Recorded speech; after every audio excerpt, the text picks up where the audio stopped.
প্রশংসায় ভাষ্যে শারজিস আলম, হাসনাত আব্দুল্লাহ, মাহফুজ আলম, নাহিদ ইসলাম, আসিফ মাহমুদের কথা কিন্তু আমি এখানে বললাম না, কারণ আমি যে বিষয়টা এখানে আলোচনা করছি তার সাথে উপদেষ্টা আসিফ মাহমুদ জড়িত নয়। দর্শক, বর্তমানে বাংলাদেশের সবচাইতে বড় আইকন কিন্তু এরা, আমি যাদের নাম বললাম। বাংলাদেশের প্রতিচ্ছবি নাহিদ, মাহফুজ, হাসনাত, শারজিসটাই বাংলাদেশ। ওরা আমাদেরকে এখন মুক্ত বাতাসে নিঃশ্বাস নিতে দিচ্ছে, নাহলে আমাদেরকে এতদিন হাসিনা ধরে ফেলতো, অনেককে আয়না করে নিয়ে গুম করে অথবা ক্রসফায়ার নামে হত্যা করত। ওরাই বাংলাদেশ, নাহিদ, হাসনাত, শারজিসই বাংলাদেশ। ওদের একটা বিশেষ দিক, ওরা যে আগামী দিনের বাংলাদেশের প্রতিচ্ছবি, নতুন বাংলাদেশ যে কত সুন্দর, ওদের জীবনযাত্রাটা একটু দেখেন। ওরা ভবিষ্যৎ নেতা, ওরা কেউ কেউ অলরেডি নেতা। দেখেন, এই যে যারা উপদেষ্টা, বিশেষ করে নাহিদ এবং মাহফুজ আলম, ফুল মন্ত্রী। এর চাইতে বড় নেতা আর কি? ওদের চাইতে বড় আছে প্রধানমন্ত্রী কিংবা প্রধান উপদেষ্টা, এই টাইপের। ওরা তো একেবারেই হেভিওয়েট পার্সোনালিটি। ওরা কেমন লোক, ওদের জীবনযাত্রাটা একটু দেখেন। এবং ওদের পথে যারা উপদেষ্টা হয়েছে, ওই পথে যারা যাচ্ছে, পরবর্তীতে যারা এমপি মন্ত্রী হবে, হাসনাত, শারজিস, ওদের জীবনযাত্রাটা দেখেন। তারুণ্যের রাজনীতিটা কেমন হতে যাচ্ছে। বাংলাদেশে এতদিন কি দেখতেন? এই ধরনের আইকন যারা, যেমন আইকনদের মধ্যে ব্যারিস্টার সুমন, তৌহিদ আফ্রিদি, রাফসান্দা ছোট ভাই, আগে এদেরকে দেখেছেন না? এরা ছিল ইনফ্লুয়েন্সার। এখন ইনফ্লুয়েন্সার হচ্ছে হাসনাত, শারজিসেরা। এদের উপর কোনো ইনফ্লুয়েন্সার নেই। তাদের জীবনযাত্রা কেমন ছিল? তাদের গার্লফ্রেন্ড ছিল, গার্লফ্রেন্ড নিয়ে ঘুরতো। কেউ বিয়ে করলে স্ত্রীকে নিয়ে শত শত কন্টেন্ট, মানে এগুলো নিয়ে জনগণ মেতে থাকতো। এবং আওয়ামী লীগ ওই তাদের সেলিব্রিটিদের বিবাহ অনুষ্ঠানের মাধ্যমে জাতিকে কয়েকদিন ঘুরাতো। তার স্ত্রী কেমন, দেখতে কেমন, সাইজ কি, এগুলো নিয়ে কথাবার্তা বলতো। আওয়ামী আমলে হাসিনার সেলিব্রিটিদের বিবাহ পরবর্তী ঘটনার পরবর্তী চিত্র এরকমই থাকতো, যে কেমন দেখতে ইত্যাদি ইত্যাদি। কিন্তু আমাদের এই নতুন বাংলাদেশের 5 আগস্ট পরবর্তী নতুন বাংলাদেশের আমাদের আইকন, আমাদের ইনফ্লুয়েন্সার, তাদের জীবনযাত্রাটা কি? এই যে আমি কয়েকজনের নাম বললাম, তার মধ্যে আসিফ এখনো বিয়ে করেন, অতএব আসিফের কথা বাদ। নাহিদের স্ত্রীকে আপনারা চেনেন? কেউ দেখেছেন? অনেকের ভুয়া ছবি দেখেছেন, কিন্তু অরিজিনালি নাহিদের স্ত্রীকে মিডিয়ায় দেখা যায় না। নাহিদ নামাজ পড়েন, নামাজি ছেলে, স্ত্রীকে শালীনভাবে রাখেন। এরা হচ্ছে আমাদের নেতা। নাহিদের ব্যক্তিত্ব সম্পর্কে একটু দেখেন, কেমন নেতা, কেমন মানুষ, তার ভদ্রতা, নিষ্ঠা, একাগ্রতা, এরকম নেতাই তো আমরা চেয়েছি। দেখেন, আমি একটু জামাত শিবিরের সাথে রিলেট করে আলোচনাটা করি। জামাত শিবির কি চায়? বিশেষ করে শিবির, তারা তার ক্ষমতায় যেতে চায় না, আদর্শ মানুষ তৈরি করতেছে। শিবির একটা স্লোগান আছে যে আমাদের এই প্রোডাক্টগুলো সারা বাংলাদেশের সব জায়গায় নেতৃত্বে যাক।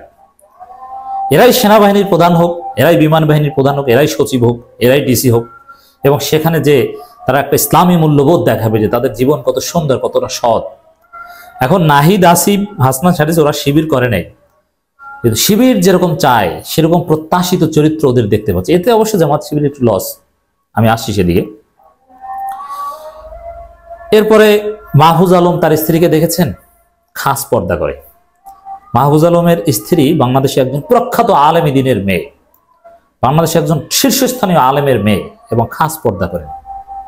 মাহফুজ আলমের স্ত্রী দেখেন নাই, দেখবেনও না কখনোই মিডিয়ার সামনে। হ্যাঁ, প্রয়োজন হলে শালীনতা বজায় রেখে আসবে, কিন্তু সব করে বেরাবেন না। তাতে মাহফুজদের চাইতে বড় কোনো সেলিব্রিটি বর্তমানে নেই। হাসনাত আব্দুল্লাহ কিছুদিন আগে বিয়ে করেছে। হাসনাত নামাজি ছেলে, নামাজের টাইম হলে নামাজের, এই যে দেখেন না, তাবলিগের ইস্তেমা গিয়েছে, কপালে নামাজের চিহ্ন, এই নামাজের চিহ্ন কপালে বিষয়ে হাদিস রয়েছে, এই চিহ্ন সুপারিশ করবে। এটা শিয়ার যে তিনি নামাজি। মামুনুল হক এটার প্রশংসা করেছেন। হাসনাত বিয়ে করেছেন, তার স্ত্রীকে দেখেছেন। এবার শারজিসের বিবাহ নিয়ে ব্যাপক আলোচনা হচ্ছে, গণমাধ্যমের খবর। কোরআনের হাফেজাকে বিয়ে করলেন শারজিস। তাহলে চিন্তা করেন, এই হাসনাত, শারজিস, নাহিদ, মাহফুজ, ওদের দৃষ্টিভঙ্গি, ওদের লাইফস্টাইলটা কি? ওরা সেলিব্রিটি, ওরা ইনফ্লুয়েন্সার। ওরা রাজপথের লড়াকু সৈনিক, ওরা উপদেষ্টা, ওরা ভবিষ্যতে এমপি মন্ত্রী। ওরা স্ত্রীকে দেখিয়ে বেড়ায় না, ওরা নামাজ পড়ে, ওরা পর্দা করে, ওরা পর্দা করায় স্ত্রীদেরকে। এই সোশ্যাল মিডিয়ার যুগেও ওদের স্ত্রীদেরকে গোপন রাখতে পারে, এটা ওদের ক্ষেত্রে অসম্ভব হওয়ার কথা ছিল। আমাদের ছোটখাটো উইটকা ফুটকা সেলিব্রিটিদের স্ত্রীদেরকেও সারা পৃথিবী চেনে। ওদের মতো হাই প্রোফাইল সেলিব্রিটি তাদের স্ত্রীদেরকে মানুষ চেনে না, দেখতে পারে না। তারা কোরআনে হাফেজাকে বিয়ে করে, তারা মাদ্রাসা স্টুডেন্টকে বিয়ে করে, ওরা নিজেরাও মাদ্রাসায় পড়েছে, মাহফুজ মাদ্রাসায় পড়েছে, আসিফ নাহিদ মাদ্রাসায় পড়েনি, হাসনাতও মাদ্রাসায় পড়েনি, আমার জানা মতে শারজিসও মাদ্রাসায় পড়েনি, কিন্তু ওরা নামাজি। এরকম নেতৃত্বই তো জাতি দেখতে চায়। আমাদের বাংলাদেশটা কেমন, সজীব ওয়াজের জয়, তার জীবনযাত্রা কেমন, এটার দিকে তাকালেই বুঝতে পারবেন হাসিনার আমলের সেলিব্রিটিদের জীবনযাত্রা কেমন, আর এখনকার সময়ে আসিফ নাহিদদের জীবনযাত্রা কেমন। এরা হবে আগামী দিনের বাংলাদেশ। অতএব আমাদের বাংলাদেশটা কতটা পরিচ্ছন্ন হবে যদি এদের মতো লোক নেতা হয়।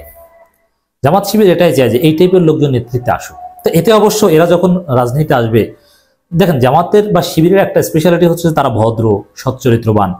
এখন জামাত শিবির না করে যদি অন্য দলের লোকজনও যদি জামাত শিবির মতো ভদ্র সচ্চরিত্রবান হতে পারে, তাহলে তাদের প্রতি মানুষের আকর্ষণ থাকবে, জামাতের ভাগ কমে যাবে। এতে জামাতের কোনো আপত্তি নেই, জামাত চায় এটা, তাদের আদর্শ মানুষ গ্রহণ করে। যেমন চরমনের ছেলেরা শিবিরের ফরম্যাট ফলো করছে, এতে কোনো আপত্তি আছে শিবিরের? নেই। শিবির এটাই চায়। এই যে জামাতের আবিষ্কৃত ইসলামী ব্যাংক, এখন সব ব্যাংকের একটা উইং আছে, উইন্ডো আছে, এটা জামাতের একটা অর্জন যে তাদের থিওরি এখন রাষ্ট্রীয়ভাবে বাংলাদেশ ব্যাংকে গৃহীত হয়েছে, তাদের কোনো আপত্তি নেই। তো দর্শক, সত্যি এগুলো ইমপ্রেসিভ নতুন বাংলাদেশের প্রতিচ্ছবি, যে আমরা কেমন চাই, আদর্শ মানুষ।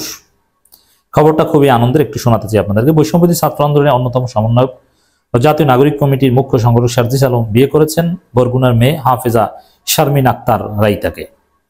এই যুগে তার বাবা উচ্চ পর্যায়ের একজন আইনজীবী। এই পরিবারের মেয়েদেরকে হাফেজ হেফজো পড়ায়, হাফেজ বানায়, এটাও কিন্তু রেয়ার। এবং তাদেরকে শারজিসের মতো সেলিব্রিটিরা বিয়ে করে, তাদের পছন্দ যে কতটা পরিশীলিত, ওদের পছন্দ যে কতটা ভালো, আমি সত্যি ইমপ্রেস। দোয়া করি আল্লাহ দুনিয়া এবং আখিরাতে ওদেরকে সম্মানিত করুক। 31 জানুয়ারি আসর নামাজের পর গাজীপুরের রাজেন্দ্র রিসোর্ট পারিবারিকভাবে তাদের বিবাহ করা সম্পন্ন হয়। শারজিসের শ্বশুর deputy attorney general advocate Lutfur Rahman, এই ডেপুটি অ্যাটর্নি জেনারেল বা এই টাইপের পরিবারের সন্তানদের, মেয়ে সন্তানদেরকেও হেফজো করায়। জামাত নেতারাও একটু শিখুন, আপনাদের ছেলে মেয়েদেরকেও একটু হাফেজ বানান। কতজনের ছেলে মেয়েদেরকে মাদ্রাসায় পড়ান একটু দেখেন। তবে তিনি স্ত্রী, মেয়ে এবং 2 ছেলেকে নিয়ে ঢাকার বাসাবোজনের শাহজাহানপুর এলাকায় থাকেন। শারজিস আলমের স্ত্রীর নাম শারমিন আক্তার রাইতা। রাইতা 1 বোন ও 2 ভাইয়ের মধ্যে সবার বড়, তিনি কোরআনের হাফেজা। যাই হোক দর্শক, শুভকামনাই নবদম্পতির জন্য।